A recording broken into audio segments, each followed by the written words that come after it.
let me tell you, it's so funny if you go to, because that had 16 fighters on that show. It was a lot, lot going on in that show, and it was at a place called the Mammoth Gardens Event Center in Denver, Colorado.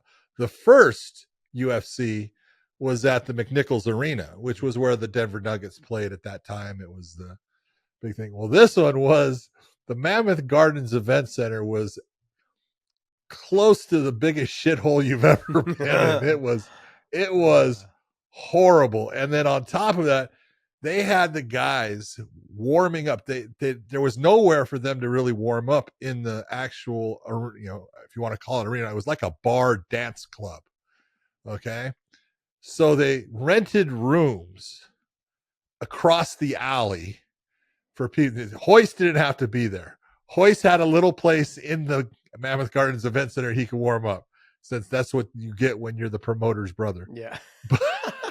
But, no bias. But the rest of them, dude, they rent these rooms. It is hype central. There is needles. There's more people fucking getting, laced heroin and stuff going on. I'm like, unbelievable. You go back to it and to look at everything that happened and how it happened, it was amazing. But in the end, the final fight was Patrick Smith, who, rest in peace, Patrick is no longer with us, but Patrick was from the Denver area, and he was always crazy but a good guy. And you look at everything that happened in that event and all the stuff. It was horrible for me. I will tell you right now. The first fight of the night for me, my very first fight I ever refereed, was a guy named Sean Dougherty, 18 years old, Josh. Scroll down there, Dave. He's got to be on that card. Oh, he'll be on there. Sean Dougherty. There you go. Right there, first fight. Right? And look at the length of time. It was against Scott Morris, right? 20 seconds. He turns him over, topside guillotine, right? And I go, all right. And then the next one is Pat Smith, and he's facing a guy I knew in Ray Wizard, who was a karate guy out of Long Beach. And he gets him in a guillotine, and it's, Ray actually almost starts to tap with his foot and goes out. So I stop it. And I'm thinking, at that time, all right, this is easy. This is no problem. Right? From that moment on, my life turned into a living hell, because the next fight was Johnny Rhodes against this guy, David Levicki, who claimed he was a SEAL. Right? I said, I love these guys that lie about what they've done and stuff, but he's wearing, Johnny Rhodes is wearing, gi pants, and he's got a jock strap on, and David Levicki puts him in guard and is like kicking his legs, trying to push him back. And the only thing going back is Johnny Rhodes' gi pants. So I got a full moon going on inside of the Mammoth Gardens Event Center, and I'm trying to pull up his pants. And as soon as I pull him up, that freaking Levicki would kick his feet, put him down. Right? I was like, I wanted to kill somebody. So I was touching man ass into the third fight. Right? And so that one finally ends. You get one of the greatest. It was John. Frank. Hold on. Yeah. 12 minutes in round number 1. What the fuck are we doing here? Yeah. Okay. That because there was never a time limit back then. No time limits, dude. The fight if it went 3 hours, it was going to go 3 hours. Fucking, we got a casual as a producer. I swear to God. He has no idea what was going on back then.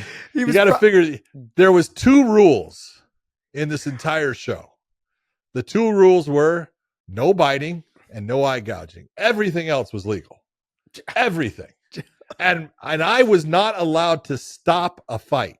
The only way I could stop a fight, according to the rules, was I see a fighter tap out, or the corner throws in the towel.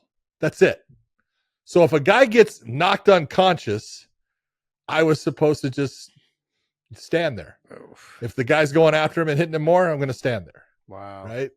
Oh, dude, it got bad. But the next one where it says Frank Hammaker, it was Frake, F-R-E-K, Frank Hammaker, against the greatest name ever in MMA history, Thaddeus Luster. God, what a great name. That's a great name, man. Dude, I'm telling you, it was horrible. I had so many bad things happen in that show, but eventually we got through it. Oh man. And I said I would never do it again. I told all of them. I said, John, "No, you I'm did done. every I ain't single never one of doing that these again." fights. Every one, dude. Every Oh, one of them. man. Yep. So That's funny. that was the start of my career. Pretty much no one from the first UFC one, huh? From UFC Just one, Hoist. it was because Ken Shamrock was supposed to be in it, Mm-hmm. and he broke his wrist. Jason DeLucia, if Yeah. you see there, Jason was the alternate in Yep, UFC one. UFC He one. beat a guy named Trent Jenkins, and so they put him in this one. Got it. He actually had a really good first match. If you go back down there, I want to say the kid's name was Baker, Scott Baker. Yeah. Yep, Jason DeLucia beating Scott Baker. They were going through some submission attempts. It was really actually both guys were supposedly strikers. They're all on the ground, but it was actually a good fight. They did well. People don't realize how difficult it was to. I fought several of my first fights were 10-minute long or 15-minute long first rounds. Uh-huh. It was a 10-minute. It was either a 10-minute like first round, like one round, 10 minutes, or it was a 15-minute one round, or it was 10. Because then when Pride kind of came around, it was 10-minute with a 5-minute round. People started watching Pride, so then the rules kind of changed in Idaho. Like, okay, let's do one 10-minute round, then one 5-minute round, and yeah, it was, and then the UFC started was doing the 5-5-5, so 5-minute, 5-minute fight. So we started doing 15 minutes, 5-minute rounds. Yep. I mean, things had changed so much. And you were talking about, oh, we were in this shitty ass place. Man, most of the fights that I had early in my career were like in those, you know, the Garden Arena in Oregon. What's that one in Portland? Oh, the Rose. The Center? Rose Garden. It's got, the stands are here, the balcony, and then they have the stage off to the right. And then they have the locker rooms were downstairs in like the basement area or whatever. Always. Yeah. I mean, nasty. Just what a shithole, man. Shithole. But it is what it is, man. The things we did it because we love the sport. And God knows we weren't getting paid a lot. I mean, not pretty much nothing. I paid $25 for my first fight. I made $150 my second fight. I made $300 my third. It's like, and then it was like $500 for a while. But but that was a lot of money. Like, you were lucky, and I was main eventing some of this shit. And they'd always call you on a week's notice.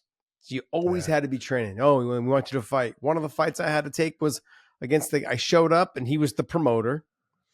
His mom, his dad, his wife, and his brother, his wrestling coach in high school was the ref. His mom, dad, and wife were the judges. And then it was very skewed. It was very skewed. Oh, just a little? Just a tad. And then we thought we were going to get there and get a hotel. No. He's like, there's a campsite down on the river. And so we camped.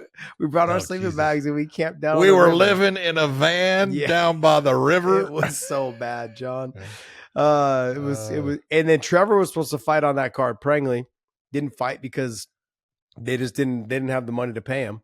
So we were all like, we want to get paid now. And he's like, it was bad. We were supposed to fight inside a cage. We show up. It was a wrestling mat on the floor. There you go. It was it. That's perfect.